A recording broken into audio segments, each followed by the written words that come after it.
Supreme court మరొకసారి ఏదైతే BRS ఎమ్మెల్యేలకు సంబంధించి కాంగ్రెస్లోకి చేరిన వాళ్ళ అనర్హత వేటు మీద ఏడాది పూర్తయిపోయింది, ఏడాది పూర్తయినంటే వార్షికోత్సవం చేసుకున్నారేంటి, ఇంకెంతకాలం సరైన సమయంలో నిర్ణయం తీసుకుంటారు స్పీకర్ గారు, సరైన సమయంలో నిర్ణయం తీసుకుంటారంటే ఈ సరైన సమయం ఇప్పటికి ఒక వార్షికోత్సవం జరిగిపోయింది, ఎలక్షన్స్ వచ్చేదాకా ఇట్లాగే చేసుకుంటారా ఏంటి అని నిలదీసినటువంటి సందర్భం నిన్న జస్టిస్ గవాయ్ నేతృత్వంలో ధర్మాసనం.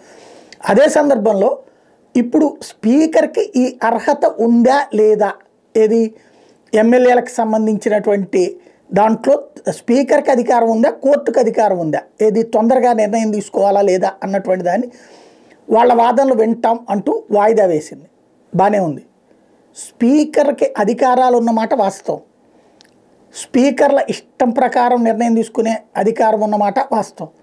కానీ అదే స్పీకర్లు అలా నిర్ణయం తీసుకోకపోతే గతంలో మహారాష్ట్రలో ఇదే సుప్రీంకోర్టు జోక్యం చేసుకుంది కదా, కర్ణాటకలో ఇదే సుప్రీంకోర్టు జోక్యం చేసుకుంది కదా, అతి పరిమిత గడువు ఇచ్చి ఆ లోపుగా మీరు ప్రూవ్ చేసుకోండి అని చెప్పి అడిగింది కదా. బీజేపీ పాలిత రాష్ట్రాల్లో లేదా బీజేపీకి సంబంధించి ఇబ్బంది తలెత్తినటువంటి రాష్ట్రాల్లో ఆ విధమైనటువంటి ఆదేశాలు వచ్చినాయి.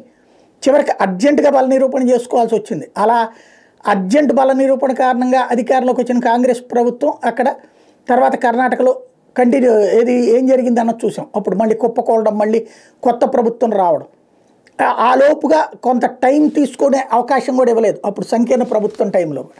మరి ఇప్పుడు అలాగే మహారాష్ట్రలో జరిగిన దాంట్లోనూ చూసాం. అంటే స్పీకర్ ఒకవేళ బల నిరూపణ ఆలస్యం చేస్తున్నా సరే గడువు ఇచ్చింది, అదే గడువు ఇవ్వకుండా వేగంగా చర్యలు తీసుకుంది సుప్రీంకోర్టు. అట్లాంటప్పుడు స్పీకర్ నిర్ణయాల మీద సుప్రీంకోర్టుకి అధికారం ఉన్నట్టే కదా. మళ్ళీ ఇప్పుడు ఈ కేసులో ఎందుకు పర్టికులర్గా ఆ విధమైన సమీక్ష చేస్తారనేది చూడాల్సి ఉంది.